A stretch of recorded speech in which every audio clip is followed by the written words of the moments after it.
اب یہ جو انسان کی سپیشیز ہیں جس کا ڈارون نے ذکر کیا ہے کہ یہ انسان پہلے جو ہے وہ بندر سے ایوالو کیا ہے، تو ہو سکتا ہے کہ اس میں کچھ ریالٹی ہو، لیکن قرآن پاک جو کہ لا ریب فی کتاب ہے اس میں اس کی ڈائمینشن ایک اور لکھی ہوئی، وہ لکھی ہوئی ہے جیسے اللہ کہتا ہے کہ ہم نے آدم کو بغیر ماں اور باپ کے پیدا کیا، اور پھر عیسیٰ علیہ السلام کی مثال دیتا ہے کہ عیسیٰ کو بھی اسی طرح پیدا کیا بغیر باپ کے، جیسے ہم نے آدم کو بغیر ماں باپ کے پیدا کیا تھا۔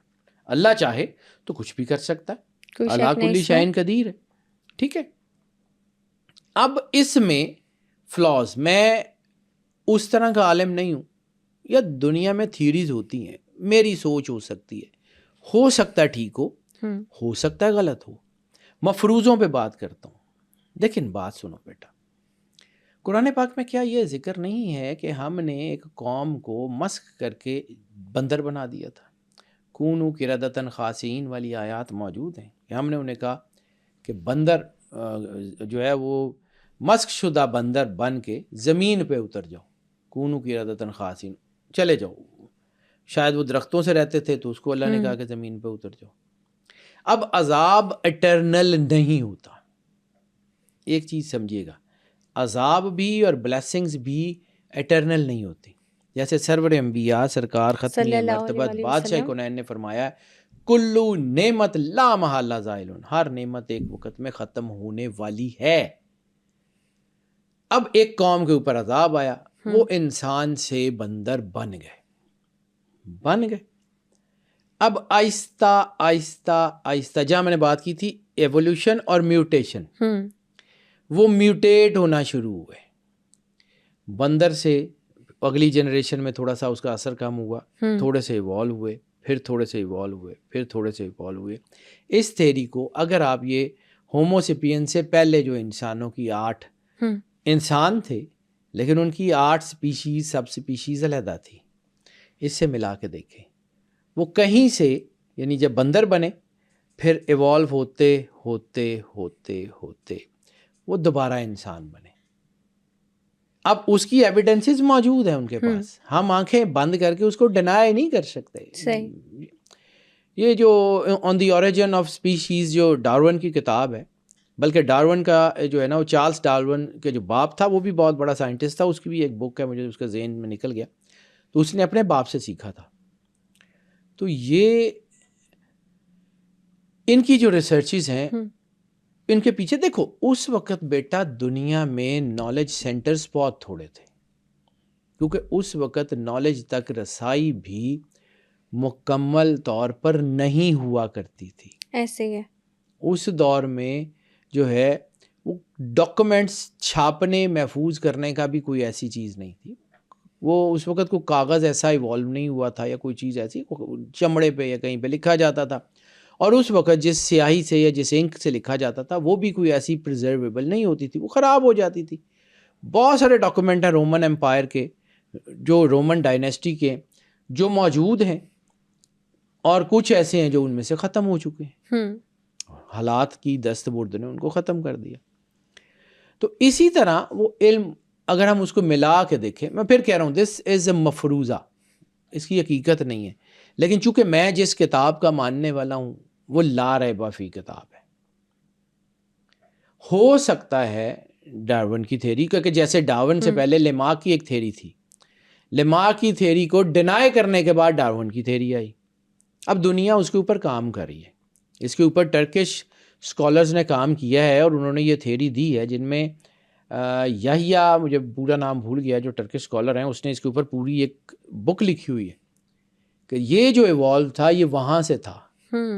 اب ہو سکتا ہے اللہ نے پری ٹائمز کی بات کی ہو، ضروری نہیں ہے، اللہ نے جو بات کی ہے وہ یہ کوئی 1000 سال 2000 سال پہلے کی تو بات نہیں کی، may be million times, million years back.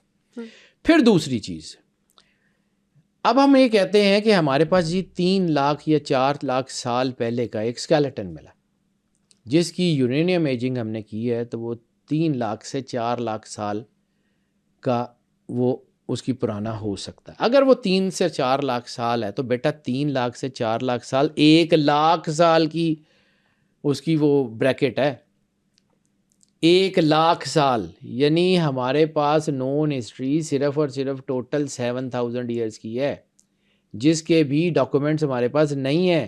لیکن ایک پرسپیکٹیو جو سامنے آتا ہے وہ یہ بھی ہے کہ حضرت آدم علیہ السلام کو جنت میں بنایا گیا اور ان سے پہلے یہاں پہ صرف جنات اور فرشتے اس دنیا میں قائم تھے، تو پھر وہ پرسپیکٹیو کہاں جاتا ہے؟ بیٹا ضروری نہیں ہے کہ یہاں پر صرف جنات تھے. میں نے آپ کو ایک بات کہی، میں اسی طرف آ رہا ہوں. یہ میں نے پہلے بھی بات کی تھی، وہ جو کانسیپٹ جس کا حضور غوث اعظم شاہ جیلانی، وہ اس دور کے سب سے بڑے لرنڈ آدمی تھے.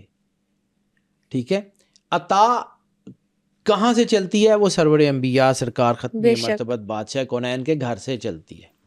ٹھیک ہے، رسالت مآب کے گھر سے جو علم نکلا ہے وہ اتنا پاورفل ہے کہ وہ سینچریز تک وہ روشن سورج کی طرح رہا. پھر چونکہ سیڈس آف نالج ہم نے جان بوجھ کے ختم کر دی. پھر ہمارے بادشاہوں نے جو ہے وہ صرف بادشاہی کی، انہوں نے کام کوئی نہیں کیا. دنیا میں یونیورسٹیز بن رہی تھی، ہم یہاں کو تاج محل بنا رہے تھے، ہم یہاں کچھ بنا رہے تھے کہ جی ایک منار کو دیکھیں دوسرا نظر نہ آئے. تو وہ اس کے اوپر کام ہو رہا تھا. ٹھیک ہے، آرکیالوجی میں ہم نے بہت ترقی کی، لیکن ہم نے ریسرچ میں بالکل ترقی نہیں کی. ہم نے خود اپنا جو ہے نا وہ پٹھا بٹھا لیا، چاہے وہ ٹرکش امپائر ہو، چاہے وہ انڈین امپائر ہو، چاہے وہ جو ہے وہ ہماری اور باقی ساری، مطلب ہم کپڑوں کے اوپر تو بہت کام کرتے رہے. یعنی کہ وہ نظام دکن جو ہے اس کی دنیا کی سب سے بڑی کلوزٹ، جو کپڑوں کی کلوزٹ ہے، وہ ہمارے پاس ہے. یعنی ایک وقت میں اس الماری میں 3,000 سے زیادہ سوٹ ہوتے تھے، اور وہ کلوزٹ صرف وہ پوری ایک جو کلوزٹ تھی that was a house. Oh my God.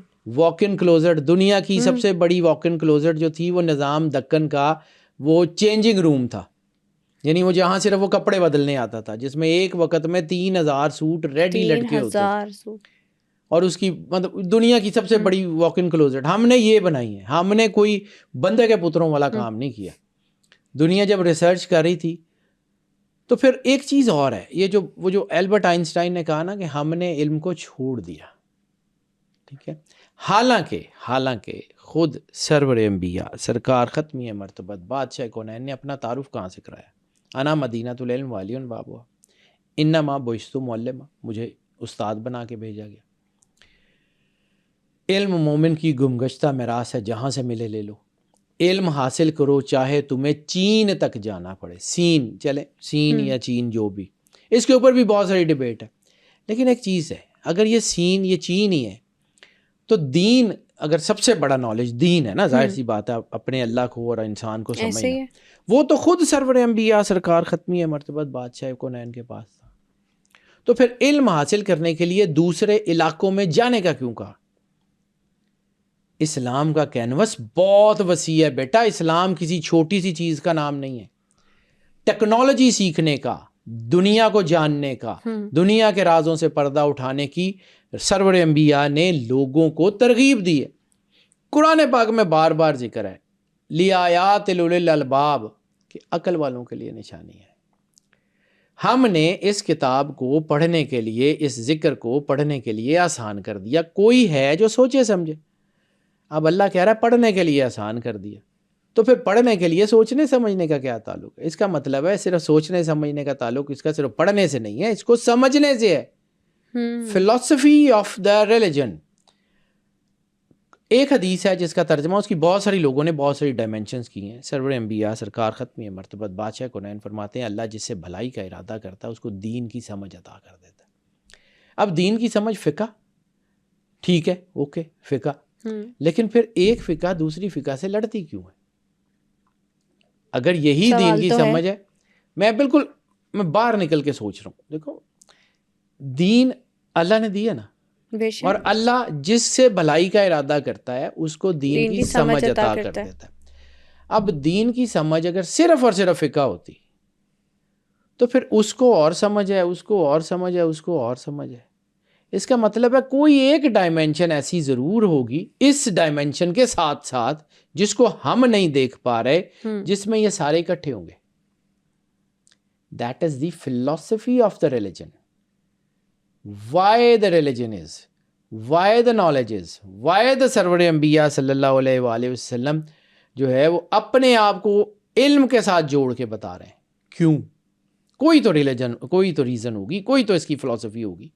That is the major thing. جب اس کو سمجھتے ہیں تو پھر آپ کے سامنے بہت سارے کینوس کھول جاتے ہیں، ایک نئی ڈائمینشن، اینڈ لیس، انفینٹی کا سفر، ایک سے آگے دوسری، دوسری، پھر یہ جڑتے چلے جاتے ہیں. وہ جہاں سے بات شروع ہوئی تھی یونیورسل کامن اینسیسٹر سے، ٹھیک ہے، وہ یونیورسل کامن اینسیسٹر تک بات جاتی ہے، اور وہ سارا کچھ یہی ہے. اللہ قرآن پاک میں کہتا ہے کہ کوئی خشک اور کوئی تر ایسا نہیں ہے جس کا ذکر اللہ نے اس میں نہیں کیا.